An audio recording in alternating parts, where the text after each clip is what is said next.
Ok. Boker Tov, Erev Tov, a todos os colegas de estudo, a todos os Havrutem. Eu sou o Ben Zion, esse espaço é o Beit Midrash Livre. E dentre os estudos que nós fazemos aqui no Beit Midrash, nós estudamos esse importante livro para nós, chamado Torah Min HaShamayim Be'aspaklaria Shel Dorot, obra-prima de Rabbeinu Avraham Joshua Heschel, Zeh Tzadik Kadosh Livraha. E nós estávamos para iniciar o 6º capítulo do Torah Min HaShamayim, que fala a respeito dos ensinamentos relacionados à Shekhinah. Querendo dizer com isso os ensinamentos relacionados à presença do divino, ensinamentos que vieram por meio das duas principais escolas de pensamento e que nos permitem compreender melhor como que os conceitos tradicionais relacionados a isso foram passados e como foram entendidos nas diferentes escolas de pensamento.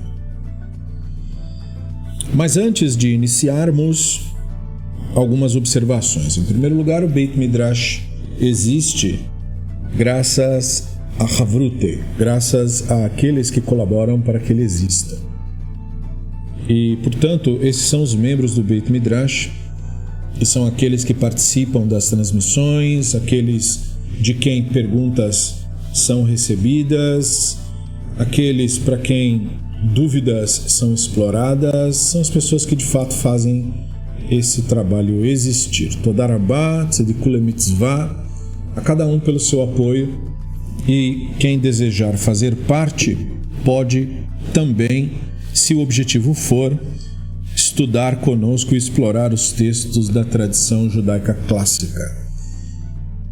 Então eu quero agradecer a cada um por isso e também informar que o nosso espaço no Discord é o espaço principal para que nós possamos expressar nossas dúvidas, fazer perguntas, enfim, participar das gravações aqui no Beit Midrash.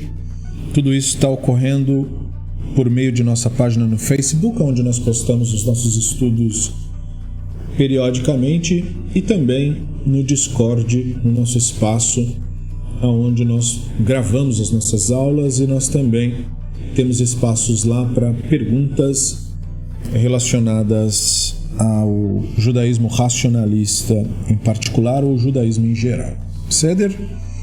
Toda Rabá.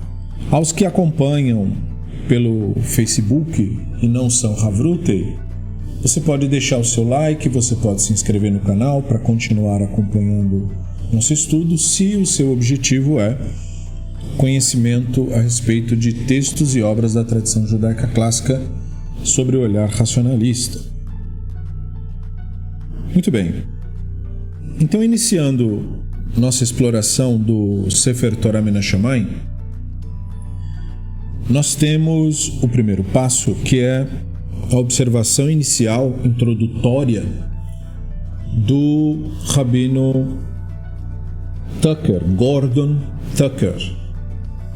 E ele começa num parágrafo dizendo o seguinte: as 9 sessões que constituem este capítulo trazem a nós o assunto do relacionamento entre o Elohim e Israel. Shekhinah, ou presença, foi um conceito aplicado pelos rabinos do período clássico, quando, em seus discursos, eles falavam da relação entre o conceito do divino, como algo, portanto, cósmico ou mesmo infinito, e a humanidade, que era sempre pensada como algo limitado e, portanto, finito. E de importância particular é a conexão entre o Elohim e a nação, os parceiros, por assim dizer, no pacto. E qual seria, então, a natureza desta relação. E a questão tem o seu ponto alto quando consideramos a angústia e o sofrimento que são característicos de muitos períodos da história judaica. O que, se é que há alguma coisa, constituiria uma teoria da Shekhinah cujo ensinamento pudesse ser contrastado com o efeito do sofrimento do povo israelita na questão da sua relação com o que é, digamos, celestial. Então, nos capítulos que virão, a estratégia de Eshel, mais uma vez, será demonstrar que as traduções e os textos do judaísmo rabínico devem sua complexidade e ambivalência ao tema estar interrelacionado a diversos pontos de partida distintos com relação ao papel da Shekhinah durante tempos difíceis. Os paradigmas ismaelianos e akivianos novamente estão no centro do palco. O pensamento akiviano considera como sua crença principal um conceito de relação íntima do patos divino e, portanto, de uma ideia de imanência como sendo algo diretamente relacionado. A Shekhinah seria uma mediação misteriosa na identificação do divino com Israel. Paridade seria o motivo maior para os akivianos aqui. O divino e Israel, ambos precisariam de redenção, pois a Shekhinah vai ao exílio com Israel e mesmo o divino é descrito como estando aprisionado. Eshel descreve este ensinamento como um pensamento religioso revolucionário e, sendo assim, o correlaciona com o destino do divino e o destino de Israel. Uma das homilias antigas que ele cita neste contexto coloca do seguinte modo: vocês são minhas testemunhas de que eu sou Hashem, mas se você não for minha testemunha, então eu não sou o Hashem. Então, neste sentido, o divino deve, como se vê, também rezar por liberdade. Ismaelianos, por outro lado, tendo a verdadeira essência da sua postura num conceito mais transcendental do divino, derivam significantemente mensagens totalmente diferentes das palavras dos profetas, aonde eles tratam todo o antropomorfismo como metáfora. Então, nós ainda poderíamos precisar de liberação, mas tal não se aplica ao divino. Nós podemos precisar da ajuda do Elohim, mas não o contrário. O divino é a ciência, o divino é a empatia, mas o divino não se identifica com nossos sofrimentos. A kavod divina não estaria então na relação aparente do divino com o nosso sofrimento, mas na verdade no silêncio do divino em meio ao sofrimento. Eshel aqui, na verdade, lida com estes capítulos no clássico problema do mal, no campo da teologia conhecido como teodiceia. A formulação padronizada do problema é o dilema da existência do sofrimento da pessoa inocente. Ao acontecer, não se pode então acreditar que um conceito de divindade que nutrisse onipotência pudesse também ter misericórdia. Heschel argumenta aqui que a visão ismaeliana da transcendência requer que a onipotência seja escolhida como tinha sido previamente escolhida pelo autor do livro do Iov, e a posição akiviana estressa esse conceito da imanência, por outro lado, escolhendo a misericórdia, mesmo que sobre o preço de anular a onipotência.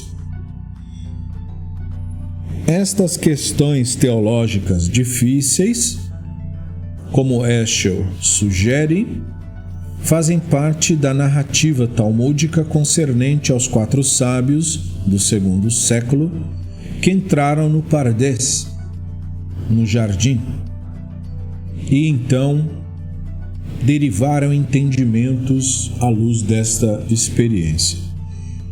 A dificuldade deles provavelmente relacionava-se à Teodiceia.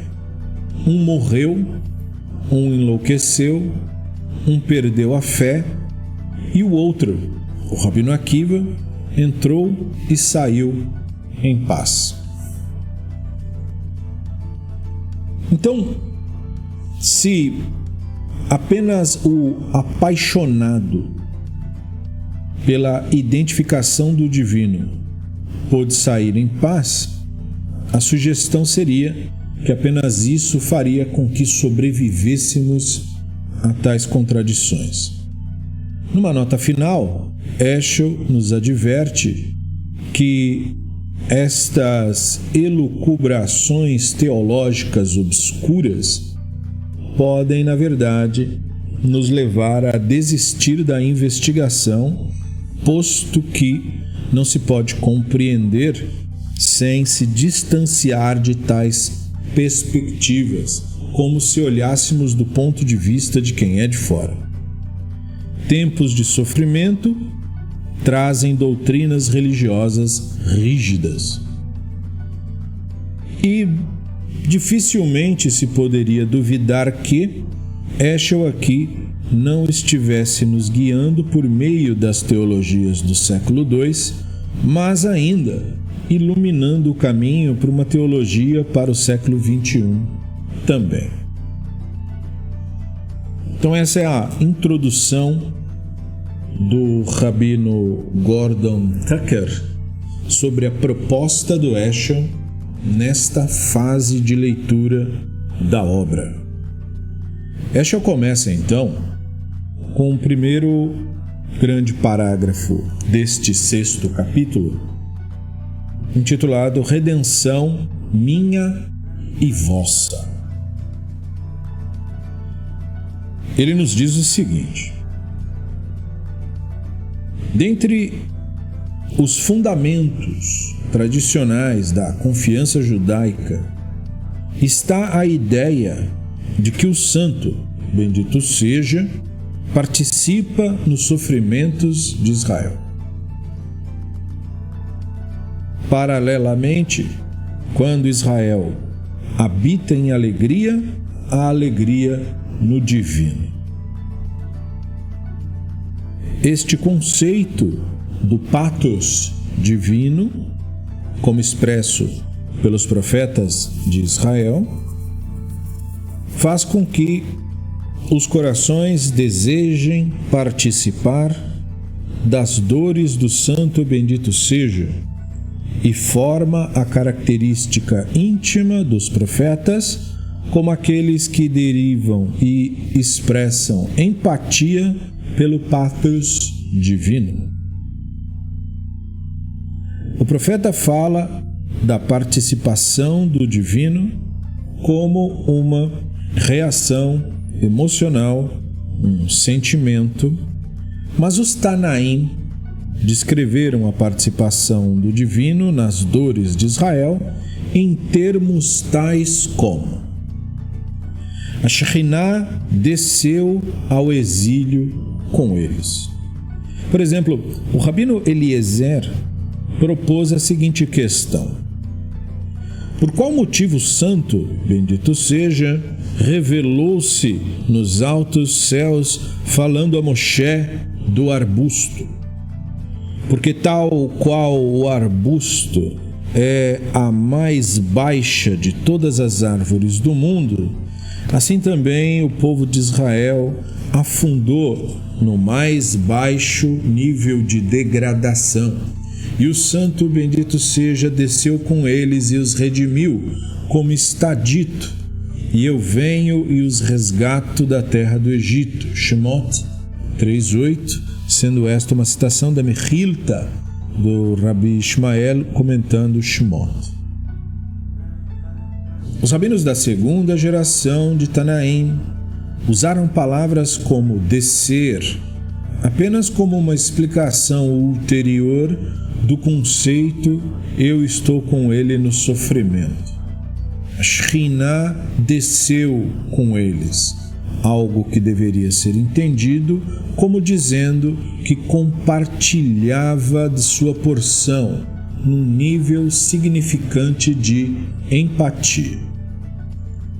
Mas logo veio o Rabino Akiva, que ensinava que a participação do Santo, bendito seja, na vida de Israel não era meramente uma característica que poderia ser descrita mentalmente, mas uma medida de compaixão nascida do relacionamento do Elohim e o povo. A dor da compaixão se anexava a uma dor à distância, a uma dor do observador. Mas ele diz que a participação do Santo, bendito seja, era de total identificação. Às vezes, então, algo que tocava a própria essência divina, o ser divino, tal qual imaginado pelo Rabino Akiva. Como se fosse, as aflições das nações fariam feridas no divino. Rabino Eliezer disse: ídolos atravessaram o mar com os israelitas. Como sabemos? Pois está dito: vocês foram redimidos por vocês mesmos do Egito, povo e seus deuses. Shmuel Bet 7:23. Disse a ele o Rabino Akiva: Hasver Shalom, que os céus proíbam que você entenda o verso desse modo. Você estaria fazendo algo sagrado, profano. O que então teria sido a intenção da frase aqueles que você redimiu a si mesmo do Egito? Como se fosse você redimiu a si mesmo. Você, se referindo ao divino, também estava com eles no exílio do Egito. Nota de rodapé do Rabino Gordon.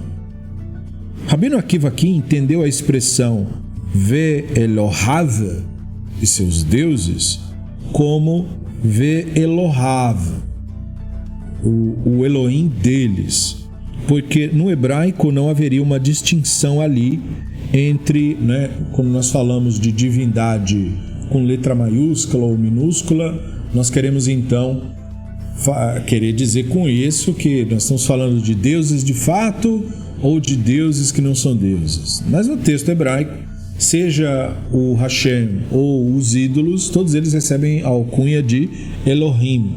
Então Elohav ali tanto pode significar seus deuses como o seu Elohá, no caso. E foi assim que o Akiva interpretou. Como eles são escritos com a mesma palavra hebraica, não existem letras maiúsculas e minúsculas em hebraico, então há um potencial de ambiguidade no termo descritivo Elohim. E, portanto, Elohim ali o Akiva usou para se referir ao Hashem. O que cria uma outra dificuldade, como vimos, porque aí faz, então, com que o Hashem estivesse ali com eles, e aí encaixa bem na teologia criada pelo Rabino Akiva. O próprio estilo do Rabino Akiva demonstra sua admissão deste conceito ousado, que era usado para negar, portanto, a onipotência do divino em favor de um conceito voltado à compaixão. Ele, homileticamente, alude à possibilidade de tal negação, dizendo, citando Hoshea 7,13, eles falaram falsidade contra mim. Ele diz. Agora, como que uma falsidade foi falada contra o santo bendito seja? Rabino Akiva expôs. Eles disseram porque foi por nossa causa que Elohim estava preocupado com nossa redenção. Ele estava preocupado com ele mesmo. Elohim redimiu ele mesmo e não a nós. Como está dito, aquele que redimiu a si mesmo do Egito, seu povo e seu Eloá, nessa nova leitura do Rabino Akiva. Então, segundo essa visão akiviana, o Elohim não redimiu Israel do Egito, mas a si mesmo. Isso é Mechilta do Rabi Shimon ben Yochai, comentando o trecho da Parashat Shemot em questão, Shemot 3:8. Um discípulo do Rabino Akiva, Rabino Meir, seguiu o ensino do seu professor neste conceito ousado, comentando Shemot 14:30. Shemot 14:30. Então Hashem livrou Vayoshá Israel naquele dia. As consoantes hebraicas podem ser lidas como se dissessem: assim o Hashem foi livrado, Vaivashá. Então Israel foi redimido. Ou seja, quando o divino se livra, Israel então é livrado. Num outro contexto, Rabino Meir expressou o mesmo pensamento. Redenção é minha e também vossa, e eu, como se fosse, fui redimido com vocês. Como está dito, quem vocês redimiram a si mesmos do Egito, o povo e seu Elohá. Então isso é Shemot Rabbah 15:12, refletindo novamente o mesmo pensamento akiviano. Também tem no Bamidbar Rabbah, capítulo 2. E no surgimento desta argumentação, vemos um efeito revolucionário no pensamento, na maneira como o pensamento religioso foi desenvolvido naquele período, tendo uma profunda influência no curso de gerações. Desde tempos imemoriais, povos perceberam a salvação de Israel como uma necessidade humana, uma necessidade nacional, algo por meio do qual, com certeza, o nome divino seria considerado magnificente no mundo. Mas agora, Rabino Akiva ensinava que a salvação de Israel era uma necessidade divina, e uma necessidade divina teria precedência sobre uma necessidade humana. E tem mais. De acordo com a teologia clássica desenvolvida, a salvação era condicional aos méritos de Israel. Mas, dentro do desdobramento da doutrina do Rabino Akiva, a ideia da salvação estar preocupada e necessitada por parte do santo bendito seja, em toda a sua kavod, portanto, ela poderia ocorrer mesmo na ausência de qualquer mérito.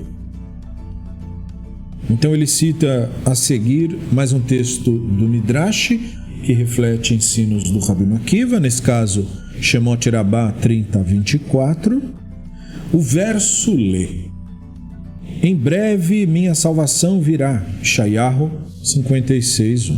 Não está dito vossa salvação, antes minha salvação. E aqui não está escrito de uma tal maneira que não pudéssemos dizer. O santo bendito seja disse para Israel: vocês carecem de mérito. Eu irei, como se fosse, fazer por meu próprio mérito. Porque aonde quer que vocês estejam em sofrimento, estou com vocês, como está dito. Estarei com ele em sofrimento e o livrarei e mostrarei a minha salvação. Citando o Terrilim 91, 15, 16. Isto é, eu sou meu próprio Redentor. Este conceito aquiviano era um conceito revolucionário? Pergunta Heschel. Um relampejo momentâneo de inspiração? Palavras consoladoras? Ou talvez uma teoria aleatória que não tivesse solo fértil na Torá? Não erre sobre isso. Este conceito tem um percentual poderoso no pensamento de Israel e permeou as crenças, especialmente nos períodos de sofrimento. É como se fosse algo que estivesse dormente e sedimentado na alma de Israel, no estratos profundo do seu pensamento, e então estivesse emergido das profundezas, iluminando o mundo. Outrora, em Israel, havia uma distinção entre os dois domínios: o domínio singular, isto é, o domínio do universo, e o domínio público, dos povos e das nações. E então vem o Rabino Akiva e seus colegas e ensinam: os dois domínios são de fato um só. Outrora se acreditou em Israel que o relacionamento do mundo com a história humana seria melhor descrito pelas palavras atribuídas ao divino: o que é meu e o que é vosso é vosso. Isto pretendeu dizer: o sofrimento e o exílio são a vossa porção, a compaixão e a liberação são o meu papel. Este seria o sentido pleno da Escritura. Fosse qualquer coisa oculta da natureza divina, não se poderia pensar sequer que tal coisa pudesse ser dita. Mas então veio o Rabino Akiva e revelou segredos, por assim dizer, do Santo Bendito seja. O universo e a história humana estão relacionados de acordo com o seguinte dito: o que é meu é vosso e o que é vosso é meu. Redenção é minha e redenção é vossa. Esta abordagem formou o material de fundição que permitiu superação do sofrimento e triunfo, tanto o fardo quanto o conforto. Sua capacidade de iluminação é excepcional, sua alta dimensão possuía todas as coisas e todas as ações, e por todas as gerações posteriores, teólogos e o povo simples caminhou a esta luz e foram nutridos por esta radiância.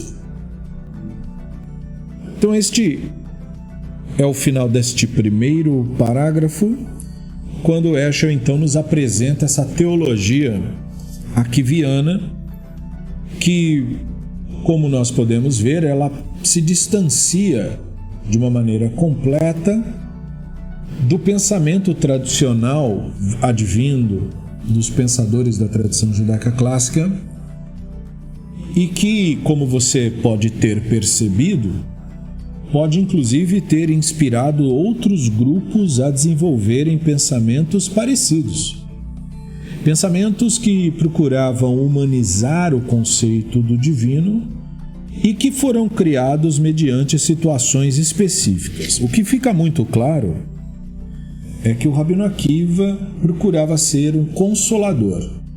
E se pode dizer que ele viveu um dos períodos mais difíceis da história dos israelitas antigos, no que diz respeito às perseguições, sofrimentos, assassinatos, escravizações que eles passaram, principalmente na mão dos antigos soldados romanos e com não menos crueldade na mão do cristianismo a posteriori, e que as soluções que ele criou para consolar as pessoas do período das perseguições romanas, caíram como uma luva também para aqueles que estavam sendo perseguidos pelos cristãos e por todo o antissemitismo que o cristianismo espalhou pelo mundo, e que, portanto, isto teria sido o principal responsável pela grande popularidade desse tipo de visão aquiviana,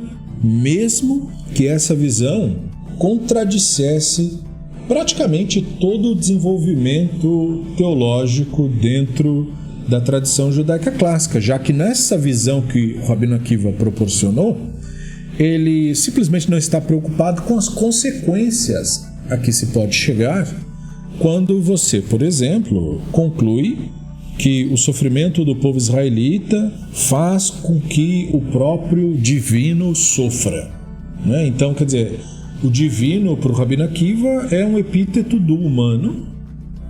O divino para o Rabino Akiva é fraco, como um ser humano é fraco, e o divino é sujeito a sofrimento, como um ser humano é sujeito a sofrimento.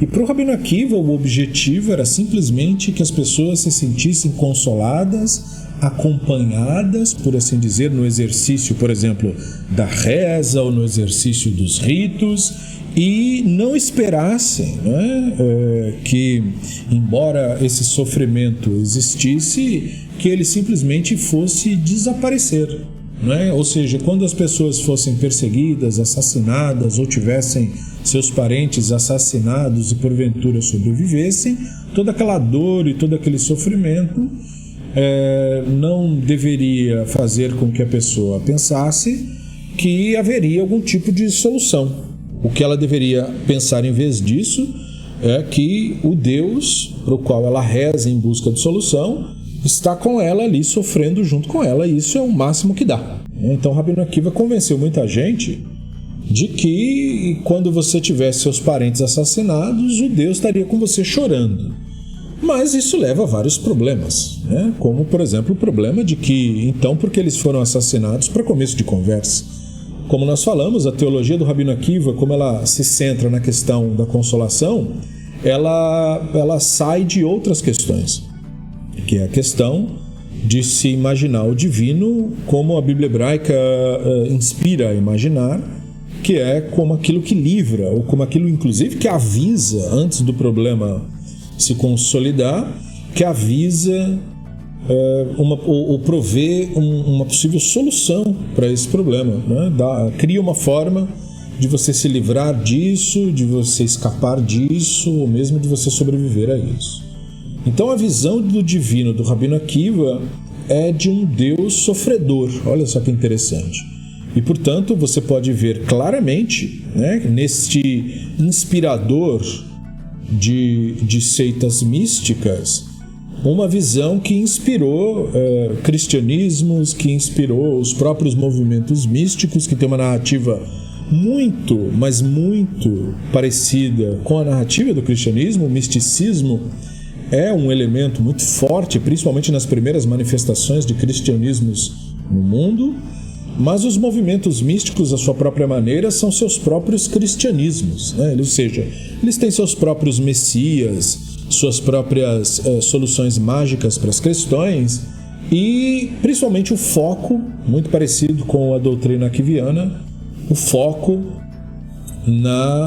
no consolo, não na solução do problema do pobre e do oprimido, mas no consolo e possivelmente numa promessa de retificação futura, né? Depois que você morrer, aí você vai para um lugar onde todos esses sofrimentos serão esquecidos e você será ali então recompensado por tudo isso que você passou.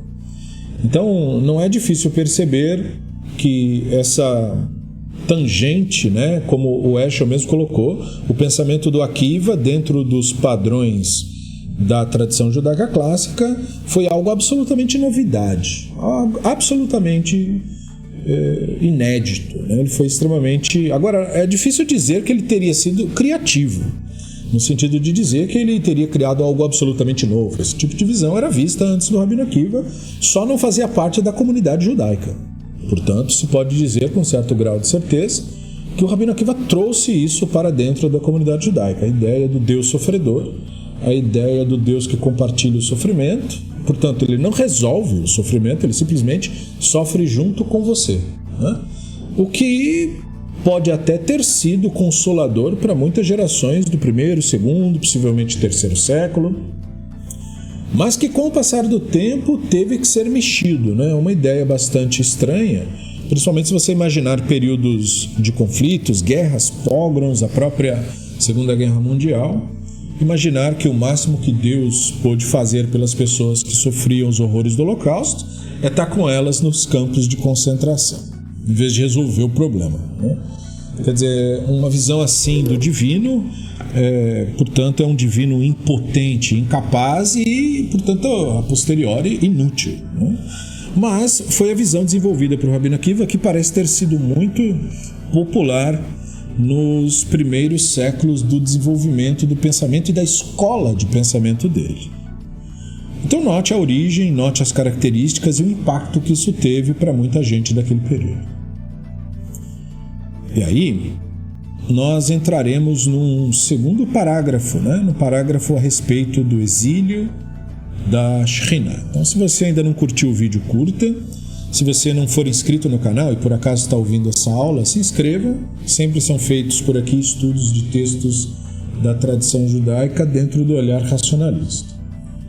E nós então vamos iniciar esse novo parágrafo no qual o Heschel nos diz o seguinte: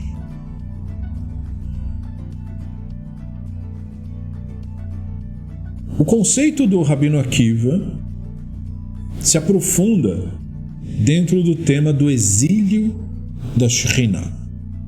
Ele declara: onde quer que Israel tenha sido exilado, a Shekhinah os acompanhou. Eles foram exilados para o Egito, a Shekhinah os acompanhou. Eles foram exilados para a Babilônia, a Shekhinah os acompanhou. Eles foram exilados para Eilam, e a Shekhinah os acompanhou. Eles foram exilados para Edom, e a Shekhinah os acompanhou. Então ele vai, ao mesmo tempo que ele vai fazendo isso, ele vai trazendo textos comprobatórios, né? Shmuel Aleph 2, 27, Ishayahu 43, 14, Irmiyahu 49, 38 e Ishayahu 63, 1. E aí ele conclui: e no futuro, quando eles voltarem do exílio, a Shekhinah irá como se fosse, e esse como se fosse é do tradutor, né?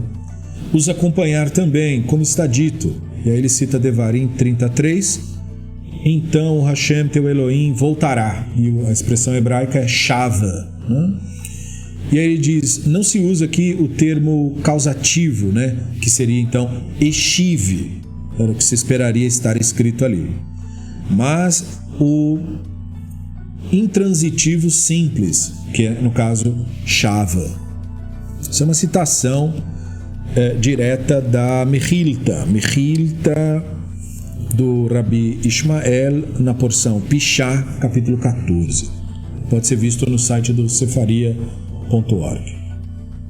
Os Amoraim, primeiro e principalmente Rabino Abau, citaram outras passagens das Escrituras para ensinar que a salvação de Israel é a salvação do santo bendito seja, seguindo, portanto, o pensamento akiviano. Os Amoraim são os rabinos que vieram depois dos Tanaim, né? Então ele cita Terrilim 13:6, meu coração exultará na tua liberação. E aí ele diz, isso implica, tua salvação é a nossa. E esse ensino dos Amoraim foi perpetuado no Midrash Terrilim 13:4, também 91:8 repete o conceito. E ele prossegue: e venha por nossa ajuda. Então a expressão e venha ali é o lechach, e isso é citando Terrilim 83. Isso foi exposto como se o texto tivesse escrito o lechach, ou seja, toda a salvação é tua. Novamente, Midrash Tehillim 83. Ele redime aquele pacífico, Bishalom, da batalha contra mim, como muitos estão ao meu lado. Tehillim 55:19, o que implica ele redime Bishalom, né? Disse o santo, bendito seja, considero aquele que se ocupa com Torá e atos de bondade e reza com a comunidade, ter redimido a mim e meus filhos dentre as nações do mundo. Isso é uma citação que inclusive aparece no Talmud, Tratado Berachot 8a, e posteriormente, Shemot 6:6, te livrarei, vechotzeti etchem, do trabalho dos egípcios. Então, não leia vechotzeti etchem, mas leia vechotzeti itchem, que aí, portanto, significaria serei liberado com vocês. Então, um dos piutim desenvolvidos na liturgia de Sukkot, a canção faz esta específica leitura durante o rito de Oshanot. E aí, mais um discípulo do Rabino Akiva, Rabi Shimon ben Yochai, formulou uma parábola concernente a essa ligação do divino, ou essa prisão do divino. O Heschel coloca como se fosse, mas Rabino Akiva não quer dizer como se fosse, né? E muito menos o Rabino Shimon ben Yochai queria dizer literalmente isso, ao seu povo. Então, citando Amós 9:6, que diz: aquele que constrói átrios nos céus, estabeleceu os fundamentos da terra. E aí ele diz: isso é análogo a uma pessoa que anexou 2 embarcações concorrentes e as colocou no mar e construiu um palácio nelas. O palácio perdura enquanto estas 2 embarcações estiverem anexadas uma à outra.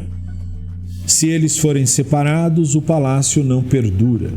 Da mesma forma, quando Israel cumpre a vontade do divino, o átrio celestial então se constrói por isso. Mas se Israel não assim fizer, os fundamentos da terra são abalados. E num conceito similar a este é meu Eloá e eu o glorificarei, que é Shemot 15:2. E aí o Shimon ben Yochai: se eu reconheço Elohim, Elohim de fato é glorioso. Mas se eu não reconheço Elohim, então Elohim é só um nome, não é nada glorioso. Então isso é Sifrei Berachá 346. Similarmente, pois o nome do Hashem proclamarei, darei kavod ao nosso Elohim. Isso é Devarim 32:3. Se eu proclamar o nome do Hashem, Hashem será grande. Se eu não proclamar, então não. Similarmente, vocês são minhas testemunhas, diz o Hashem, que eu sou Elohim, Ishayahu 43:12, expressando, novamente ainda no ensino do Rabino Shimon ben Yochai: se vocês forem minhas testemunhas, eu sou Elohim. Se vocês não forem minhas testemunhas, então eu não sou Elohim. Então isso é Pirkei de Rav Kahana 12:6. Se essa doutrina não tivesse sido ensinada, nós não a poderíamos articular, complementa Heschel, pois ela mexe na questão da transcendência e da significância das ações humanas. Note que, de acordo com a doutrina do Rabino Shimon, os idólatras causam um defeito no alto, né? E esse conceito do Rabino Shimon ben Yochai foi colocado no Talmud, Tratado de Sanhedrin 74a.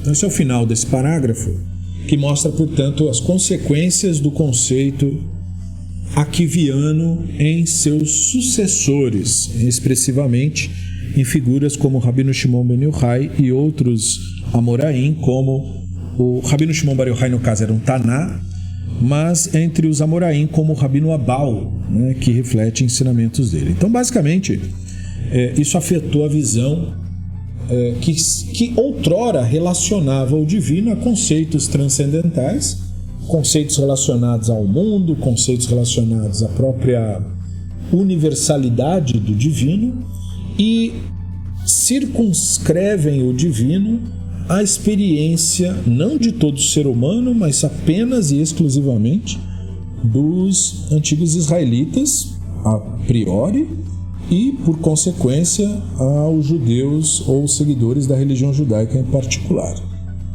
Então, é muito interessante, principalmente aquela colocação do Rabino Shimon Ben Yochai, de que se eu não dou kavod para o Hashem, então o Hashem não tem kavod nenhuma. Ele só tem aqui e nós damos. Se eu, então, não enalteço, o divino não é enaltecido. Se eu não reconheço, então ele não é. Se eu não reconheço como Elohim, então ele não é Elohim. Então é muito interessante, porque isso toca profundamente na crítica que a escola do Rabino Ishmael fará à escola do Rabino Akiva, que é justamente a proximidade inegável da visão akiviana com os conceitos que eram criticados na Torá por parte dos idólatras. Os idólatras eram acusados de estarem cometendo um erro porque eles inventavam o culto. Eles diziam que aquilo que você pensa, sente, é que constitui divino ou divindade. Daí o culto às paixões, daí o culto a emoções, daí o culto a inclinações do ser humano. E, resumindo, o culto ao fruto da imaginação. Mas se a doutrina do Rabino Shimon Ben Yochai está correta, e essa é uma doutrina que posteriormente foi adotada no desenvolvimento do misticismo, e por isso o misticismo frauda seu principal livro, atribuindo ele ao Rabino Shimon Ben Yochai, pegando estas similaridades, que é claro, são só similaridades que foram posteriormente exploradas, porque a gnose, esses ensinamentos são ensinamentos que você nota refletido em outras, digamos, correntes teológicas, como a própria antiga gnose e também no próprio cristianismo. O que você nota aqui é uma humanização do divino, mas aqui o Rabino Shimon Ben Yochai dá um passo além para colocar que a existência, participação, relevância ou qualquer coisa relacionada ao divino tem que ver simplesmente com o fato do ser humano fazer isso. O ser humano, então, é a fonte da glória divina, o ser humano é a fonte, inclusive, da existência divina, da grandeza divina, da própria proclamação divina, e isso é bem interessante, é um pensamento interessante, mas, para além disso, o idólatra, aquele que não reconhece o divino do jeito que o Rabino Shimon Ben Yochai, então, determinava, é considerado aí, veja só, do outro lado dessa moeda, um agressor do divino. Ele causa um defeito no divino. E isso pode levar a consequências minimamente aí gravíssimas em relação a como isso tudo é entendido dentro do pensamento akiviano. E aí nós iniciamos mais um parágrafo que o Eshel chama de Aniva Hoshiana, aquela declaração, justamente porque nós falamos aí de ritos feitos em Sukkot, e nós temos o Hoshana Rabbah, que tem esse nome justamente por a reza repetir essa frase. Então Eshel nos diz assim: o Taná da Mishnah ensina, cada dia, e aqui novamente está se falando do festival de Sukkot, cada dia eles circundavam o altar e recitavam: ó Hashem nos livre, ó Hashem nos faça prosperar. Então, Anah Hashem Oshiana, Anah Hashem Atzliana. Rabino Yehudá disse que eles recitavam Aniva Hu, Aniva Hu Hoshiana, ou seja, nos livre. Qual que é a natureza então da discordância entre o Taná da Mishnah e o Rabino Yehudá? No Talmud Bavli, e ele está se referindo especificamente a esse trecho da Mishnah, mas é tratado de Shabbat 104a, que tem a discussão, porque a Mishnah é a Mishnah de Sukkah, mas isso é discutido no Tratado de Shabbat. Nós somos informados que a expressão Hu é uma designação para o santo bendito seja. Isso gera uma aparente contradição, um problema. E Hu porque essas duas letras são as letras do meio, né, do tetagrama. E assim o Rabino Natan de Roma, e note bem isso, né? Ele foi um lexicógrafo talmúdico do século XI e autor da obra conhecida simplesmente como Aruch. Então, o Rabino Natan de Roma explicou: a expressão Vahu se refere ao santo bendito seja. Ele também, como se fosse, precisa ser liberado, precisa ser salvo. Então, isso é um reflexo direto do pensamento akiviano, né? Deus, para o Rabino Akiva, precisa de ser salvo, assim como as pessoas. Então se lê: e você pode nos liberar a nós dois, né? Isso é o Tsara Geoni, uma responsa dada sobre Sukkah 45a para dizer qual era a significância da expressão, né? Por que a gente fala ele e você será liberado? Então no Tsara Geoni foi escrito porque nós estamos dizendo para o divino: você pode se livrar e com isso nos livrar também. Claro que rezar isso até hoje acabou não resolvendo muita coisa, né?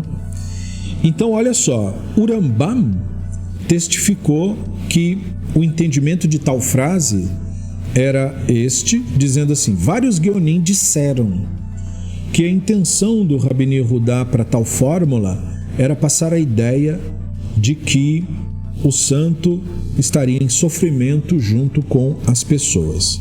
E isso com plena ciência, tanto da parte do Eshel e de outros pesquisadores, que o Rambam era contra a atribuição de vulnerabilidade emocional ao divino, né? Que o conceito do divino maimonidiano é muito diferente, é absolutamente diferente dessa visão akiviana, já que a visão akiviana, e também refletida em outros da escola de pensamento do Akiva, coloca o divino dentro da mente do ser humano, né? Nos seus sofrimentos, dores e tal.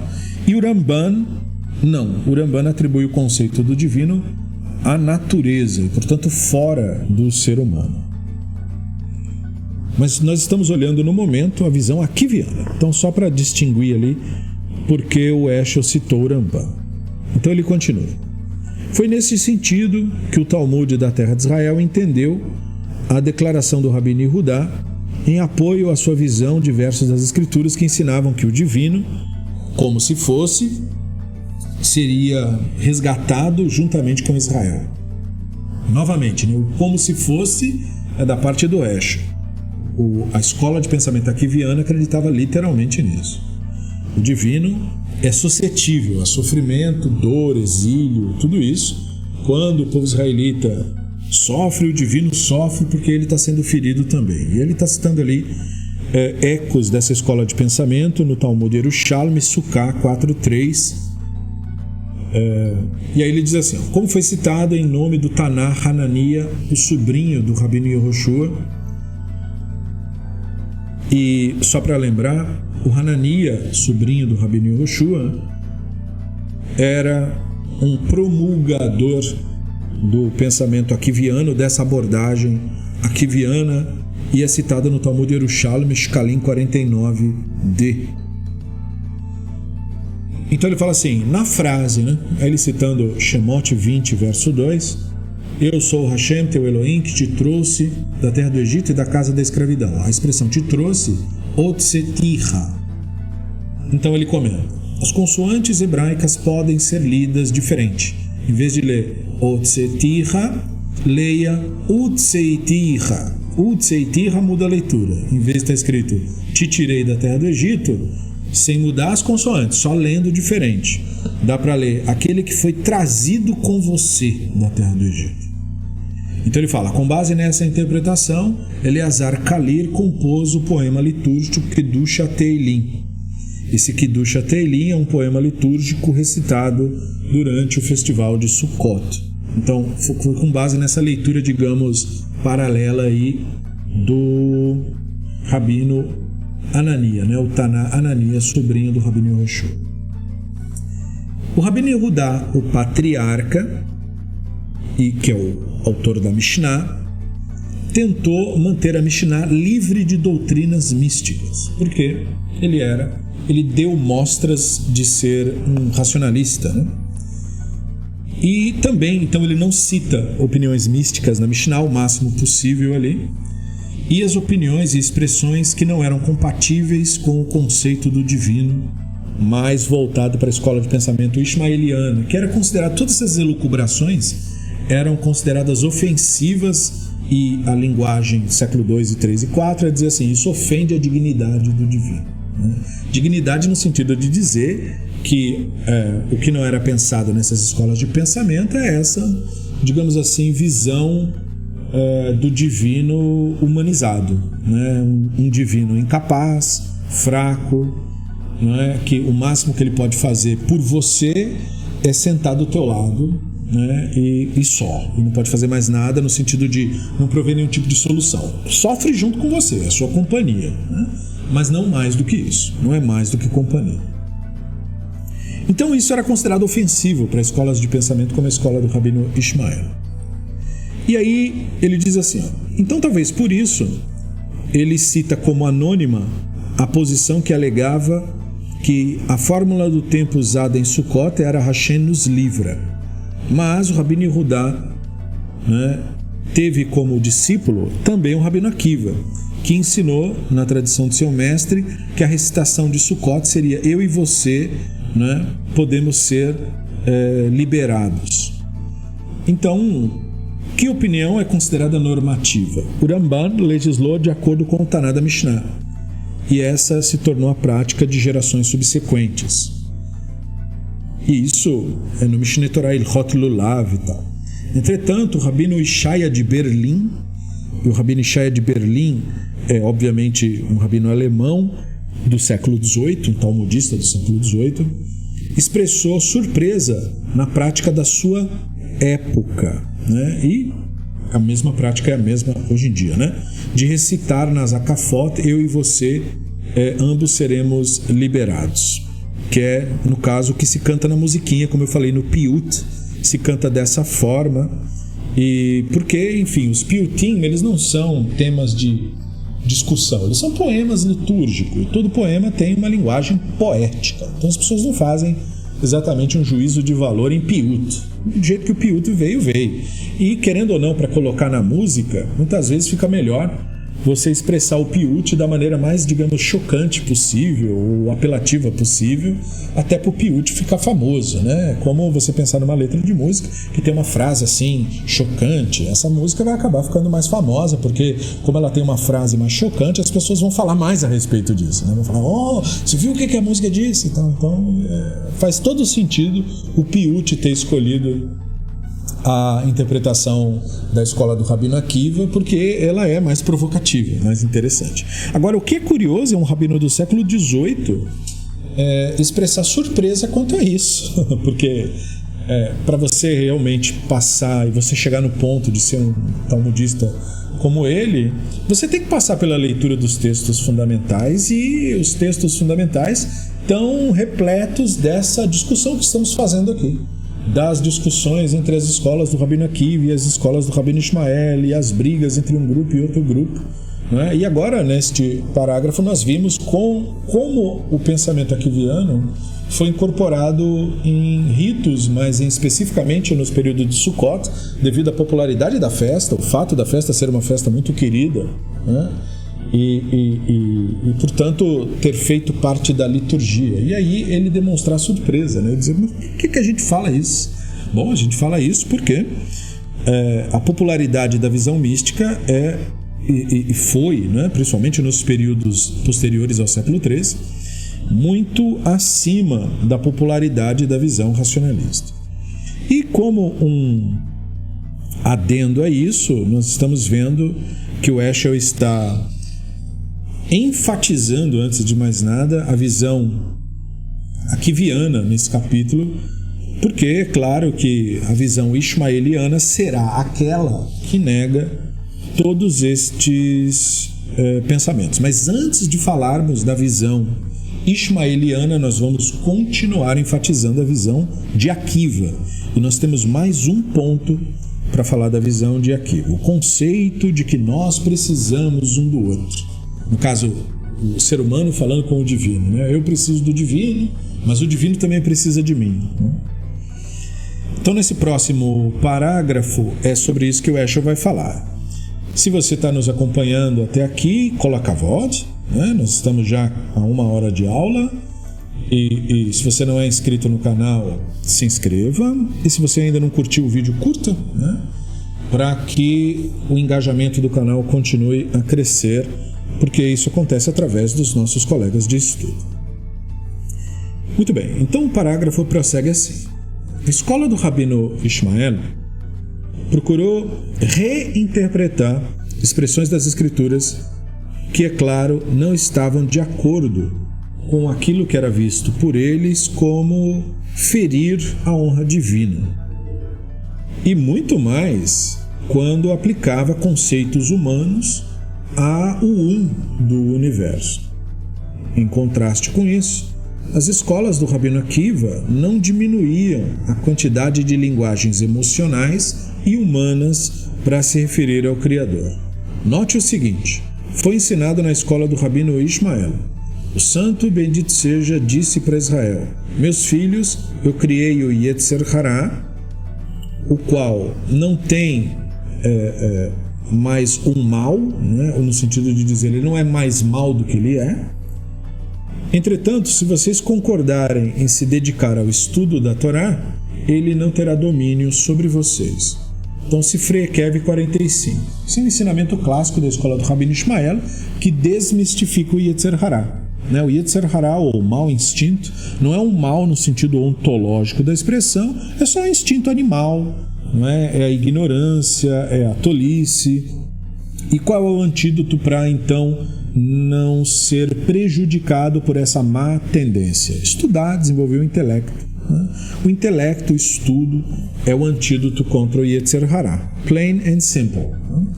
Mas, na escola de pensamento do Rabino Akiva, foi ensinado: se você seguir minhas leis, citando Vaikra 26:3, isto ensina que Deus deseja que Israel se ocupe com Torá.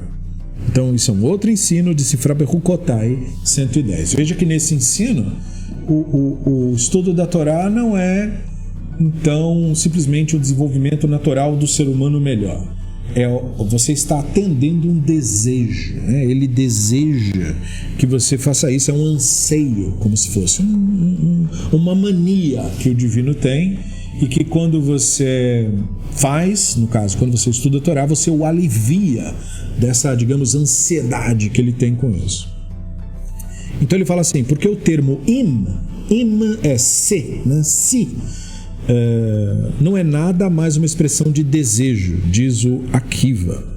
E ele usa essa exegese em vários textos, como eu falei na Sifra, mas também consta no Tratado de Avodah Zará, né? 5a, também consta esse comentário dessa escola de pensamento, a escola akiviana.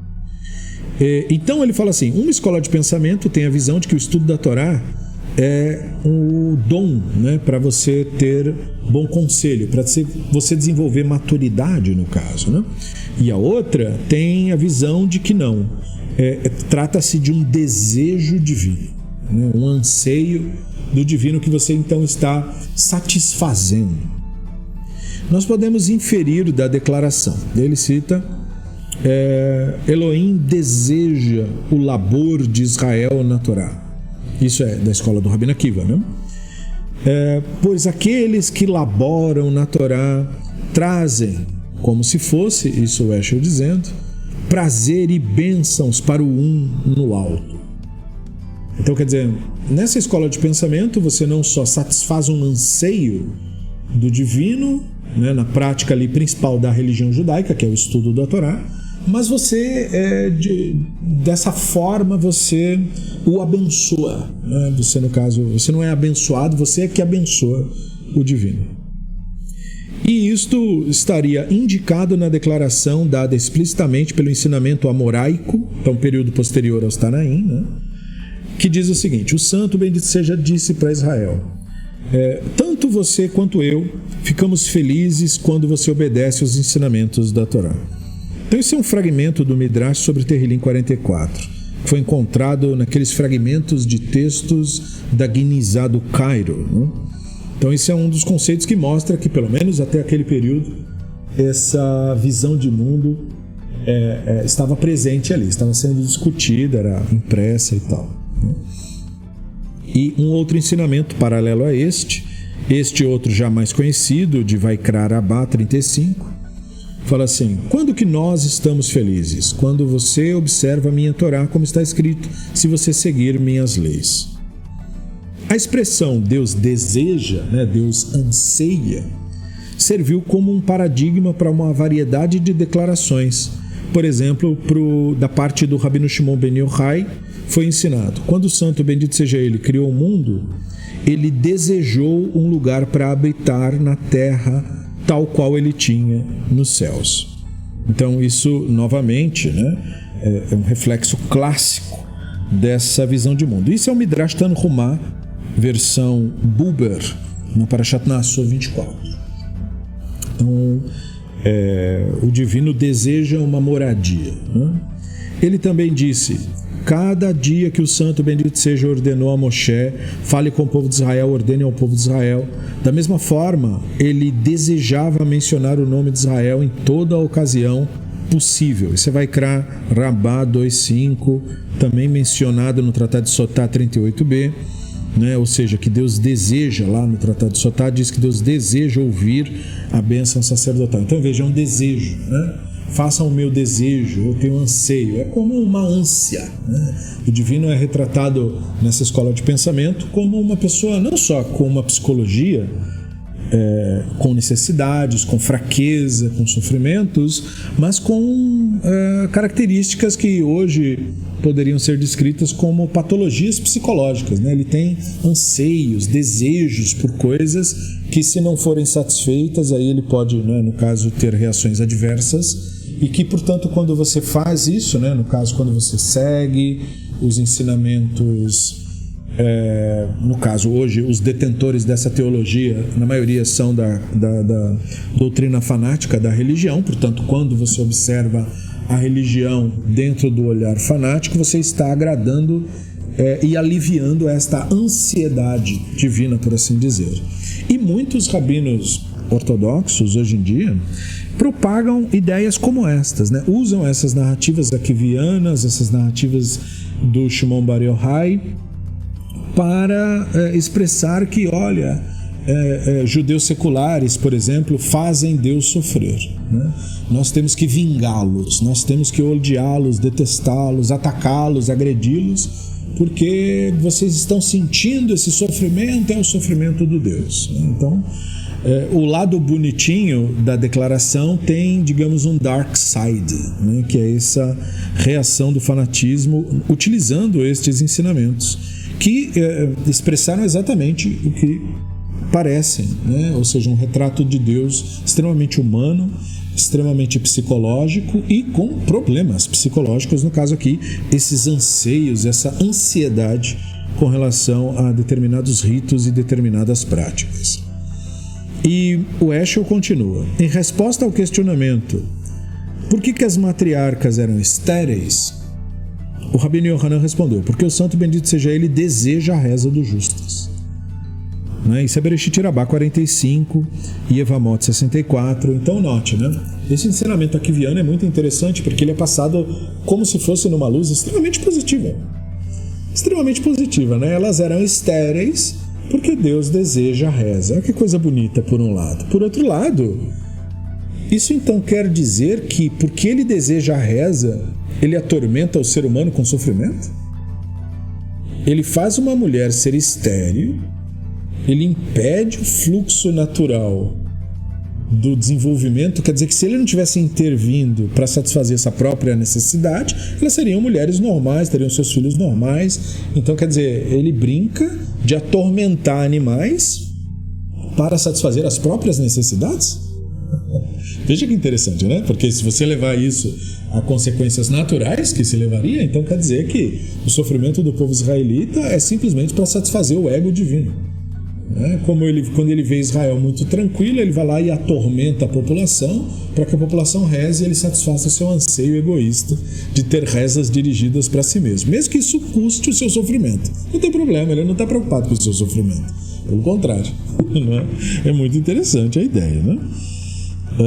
E nesse caso aqui, em relação às mulheres, muito mais e além, porque se nessa visão Deus é retratado exclusivamente como homem, então ele faz a mulher sofrer e não sente absolutamente nada, porque ele não tem útero, então ele não tem esses problemas que a mulher tem. Então ele provoca o sofrimento e não sofre os sofrimentos que ele provoca, no caso. Muito interessante. E aí o Heschel diz assim: um pensamento gera o outro. Se Deus experimenta desejo, né, que é uma das principais críticas, por exemplo, que Spinoza faz ao conceito, né? Veja então que a escola de pensamento é a Kiviana, é essa escola de pensamento que defende essa tese. Se Deus experimenta desejo, Deus também experimenta emoção de satisfação. Rabino Meir, discípulo do Rabino Akiva, ensinou: feliz é aquele que se dedica para a Torá, que labuta na Torá, porque ele traz satisfação para o seu Criador. Então você veja que isso é um comentário que aparece em Berachot 17a, refletindo a escola de pensamento akiviana. Muito claro agora, né, de perceber quando a escola de pensamento é akiviana, quando é ismaeliana, porque a ismaeliana é justamente a negação de tudo isso aqui. Ele também ensinou a declaração da Mishnah. Quando uma pessoa está em dor, o que a Shekhinah diz? Minha cabeça, meu braço estão doendo. Então isso é um retrato da Mishnah de Sanhedrin 6.5. Então veja, né? Não há nessa visão do divino nenhum real poder para a solução do problema de ninguém. O máximo que o divino pode ter por você é uma empatia, porque quando você está sofrendo, ele também está sofrendo. É como se uma pessoa, para te consolar de estar passando fome, dissesse que as pessoas em poder também estão comendo menos. Isso dificilmente resolve o seu problema. Mas para algumas pessoas, elas acham que isso é um consolo, entende? É como dizer assim, você sofre muito na sua vida. Mas sabe aquelas pessoas que são bilionárias? Eles também têm muitos problemas e muitos sofrimentos. Algumas pessoas acham isso consolador, dizer assim, estamos todos no mesmo barco. Por outro lado, não necessariamente. Parece uma coisa meio estranha de se pensar. Mas é mais ou menos daqui que está saindo a ideia, perceba, não? Então a Shekhinah fala, minha cabeça e meu braço estão doendo. Como foi ensinado em nome de Rav. Rav foi um Amorá da terceira geração, do século III, né? Portanto, reflexo aí da escola do Rabino Akiva, que era um Taná. Então o Rav diz assim, existem 3 vigílias na noite, em cada uma delas o santo bendito seja ele ruge como um leão, dizendo, ai de mim, porque destruí minha casa, queimei meu santuário e exilei meus filhos entre as nações. Famoso trecho do comecinho do Tratado de Berachot, para os nossos colegas que acompanharam, né? Então, esse moinho intelectual gerou uma série de declarações dignas de nota do Rabino Elazar Akapar, contemporâneo do Rabino Yehudá, o patriarca, que disse: minha Torá está em vossa possessão, e o fim dos dias está na minha possessão. Então nós precisamos ajudar um ao outro. Você traz para mim o que eu preciso para trazer o fim dos dias, e eu trago para você o cumprimento da Torá para trazer a reconstrução do meu templo e de Jerusalém. Então isso também é Pirkei de Rav Kahana 31a, textos do Pesek Tarabati, também, no capítulo 31, trazendo esse Midrash. Midrash, portanto, que reflete a escola akiviana. Na frase, nós precisamos uns dos outros, está imbuído o conceito de que o poder de Israel para diminuir ou enaltecer o poder divino. Ou seja, de que o poder divino tem que ver com o poder de Israel tem que ver com o poder divino. O divino não faz nada que Israel não faça, e o que Israel faz é o divino fazendo, por assim dizer. Esse conceito por si só se aproxima um pouco mais da visão naturalista maimonidiana do divino. Mas, é claro, não é idêntico, porque é uma questão aqui de pessoalidade, no caso. Nesta opinião, que serviu como pedra fundamental de ensinamentos místicos, está já aludido na homilia de Sifré. Você negligencia a rocha que te gerou, citando Devarim 32:18. A palavra tesh, negligencia, pode ser entendida em relação com a palavra teshishut, que é fraqueza, dando origem à interpretação. Tua fraqueza é o poder do santo no alto, ou o poder daquele que está no alto. E a doutrina que Heschel está discutindo aqui, que ele falou de misticismo, num comentário aqui do Rabino Tucker, é a doutrina da teurgia baseada na ideia de que as ações humanas podem afetar ou até manipular o divino, que é a tese básica da Kabbalah, crença em mágica. A teurgia se tornou muito importante na Kabbalah medieval, mas já estava presente em gerações anteriores, como nós sabemos, a partir da gnose e tudo isso.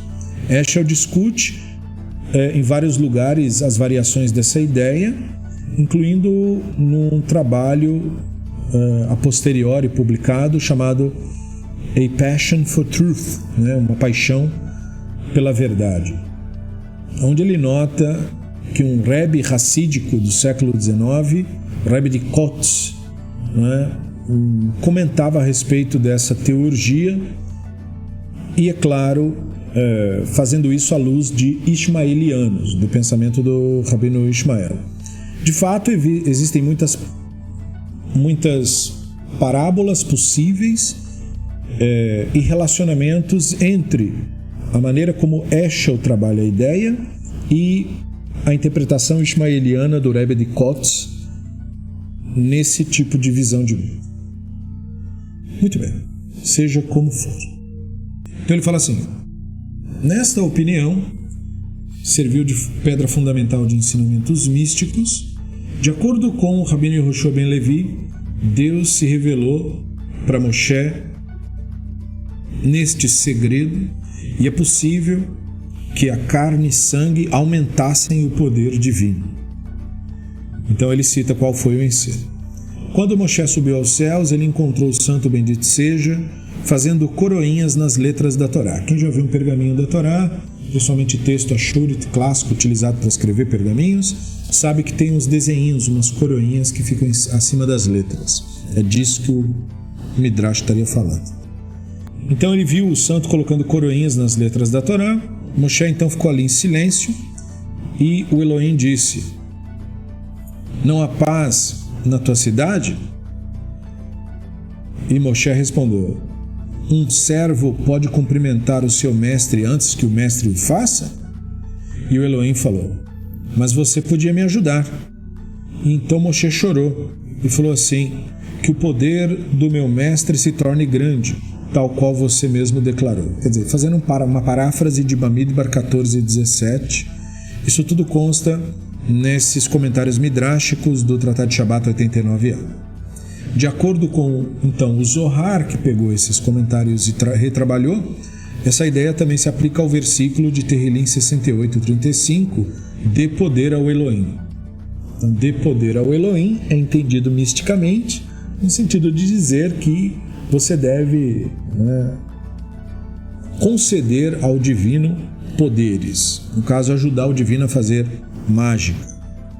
Então, as profundezas das escrituras mostram figuras poderosas por meio da fala que expressavam segredos e mistérios que, se ouvidos, mal poderiam ser assimilados. Assim, novos caminhos da vida religiosa de Israel surgiram, e uma vez que isto foi firmemente reconhecido e o pensamento amadureceu, os expositores de doutrinas esotéricas removeram as suas inibições e abriram suas mentes sem medo para falar a respeito disso.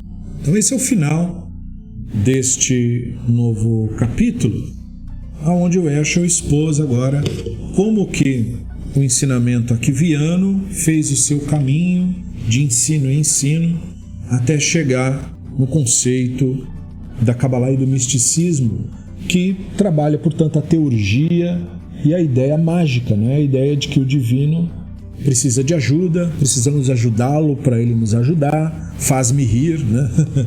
Se você quer rir, você tem que fazer rir. E o misticismo explora isso muito bem, né? A questão de que para Deus te ajudar, você tem que ajudar Deus. E no caso, Deus é o cara que está falando ali, né? Porque Deus é um ser humano, tudo isso, né? Então, por que não o próprio que está se colocando como pivô dos ensinamentos mistificados? E aí você percebe, você consegue reconhecer todo o esqueleto teórico em torno dos atuais movimentos místicos e de toda a relação disso com a promulgação de pensamento mágico, e a ideia de que se o ser humano absorvesse aquele tipo de crença, ele resolveria magicamente os problemas, que no fundo, quando ele mesmo resolvesse, ou que o problema fosse por si só resolvido, ele atribuiria as forças mágicas com as quais ele estaria relacionado. Então, nós chegamos até aqui. Há um próximo parágrafo perante nós, que nós veremos numa próxima aula, que vai começar então a analisar e questionar esse processo, que é a questão de perguntarmos: o divino realmente precisa de ajuda? Né? Porque agora nós começaremos a olhar um pouco mais para a oposição dentro da tradição judaica clássica a essa teologia akiviana, que mais tarde se torna uma teologia mística, que a posteriori se torna a visão padronizada do judaísmo. E nós vamos ver também os sábios e rabinos que se opuseram a isso dentro da escola do rabino Ishmael, e quais teriam sido as alternativas que eles propuseram para contrapor, né, essa visão que acabou se tornando a visão mais popular e apreciada. Eu nem diria por toda a população, muita gente viu os problemas decorrentes desse tipo de ideologia, mas essa foi a ideologia adotada pelos sistemas de controle da religião. Mais do que serem úteis à população, essa teologia é útil para quem controla a religião. É extremamente útil para lucrar, para controlar a narrativa, para propor um pensamento cada vez mais fanático, cada vez mais dedicado, para fazer com que as pessoas mais simples não questionassem os ditames dos líderes religiosos, e favorece muito o sistema de controle, esse tipo de ideia, né, querendo ou não. Muito bem, então nós daremos uma pausa por aqui para que você pense, para que você critique os temas que foram abordados, para que você consiga ver o impacto do pensamento akiviano, as consequências do pensamento akiviano. E numa próxima aula nós daremos prosseguimento ainda neste 6º capítulo, mostrando um pouco mais do contraste entre a visão do rabino Akiva e da visão do rabino Ishmael. Se você ainda não é inscrito no nosso espaço, você é convidá-lo a fazê-lo, se você quiser. Deixe o seu like no vídeo para que outras pessoas que se interessam pelo mesmo tema possam encontrá-lo aqui no YouTube.